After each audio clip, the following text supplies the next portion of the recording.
Le concours du CAPLP externe Lettres Histoire-Géographie comporte 2 épreuves écrites et 3 épreuves orales qui demandent de nombreuses compétences que nous allons voir ici. Les épreuves écrites sont au nombre de 2.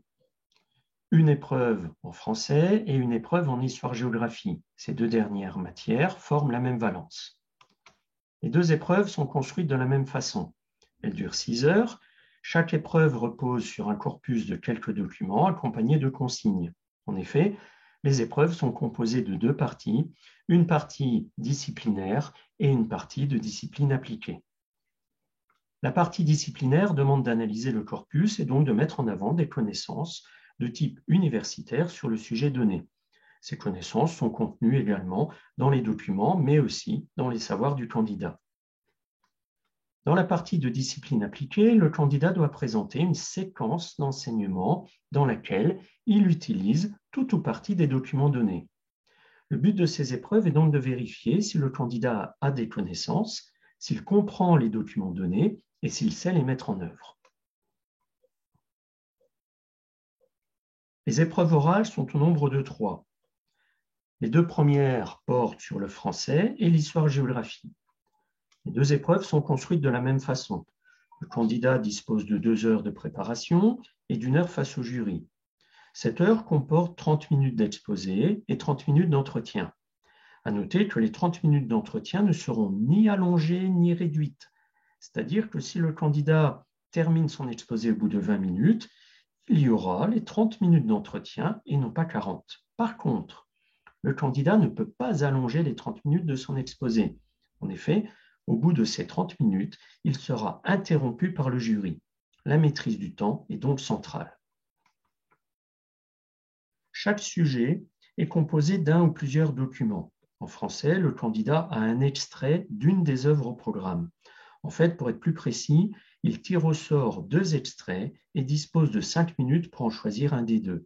En histoire-géographie, le corpus comporte entre 2 et 3 documents et il n'y a pas à choisir. Ces 2 épreuves sont en fait une mise en situation professionnelle qui comporte 2 étapes bien distinctes. La première étape de l'exposé consiste à analyser le corpus donné. Pour le français, cela demande de connaître la méthode du commentaire de texte.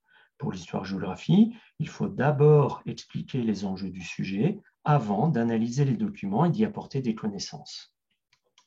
La seconde étape de l'exposé consiste à présenter l'animation d'une séance de cours. Autrement dit, le candidat explique comment il utilise le document retenu et comment il le fait travailler par les élèves.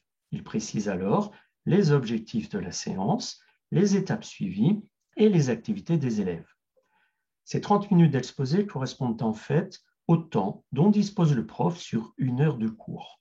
Maîtriser cette durée permet au jury d'avoir une idée de la capacité du candidat à organiser ses connaissances dans un temps limité.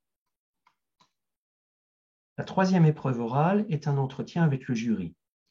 Cette épreuve dure 35 minutes. Le candidat est interrogé sur de nombreux éléments, ses études, son parcours professionnel, sa connaissance du système éducatif. Le jury le place également dans des situations telles qu'on peut les vivre en classe. Par exemple, une élève, une fille, refuse de travailler avec ses camarades sous prétexte que ce sont des garçons. Que faites-vous? Le but de cet entretien est de vérifier la compétence du candidat à être un fonctionnaire dans sa mission d'encadrement et d'enseignement. Et cette épreuve est à prendre au sérieux, car son coefficient 3 en fait l'épreuve au coefficient le plus élevé. Pour résumer, le CAPLP comporte donc 5 épreuves qui portent sur le français et l'histoire-géographie.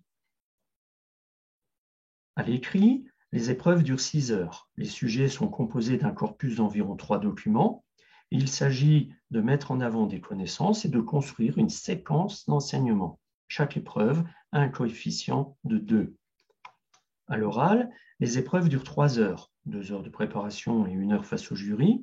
Le candidat analyse un document et explique sa mise en œuvre dans le cadre d'une séance de cours. Chaque épreuve a un coefficient de 2,5.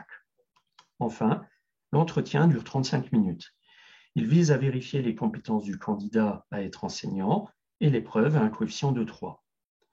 On comprend donc finalement que ces épreuves demandent aux candidats de mettre en avant des compétences dans les savoirs en français comme en histoire-géographie, dans les savoir-faire, méthodologie propres aux épreuves et aux productions de séquences et de séances, et des compétences dans les savoir-être qui sont évalués lors des oraux.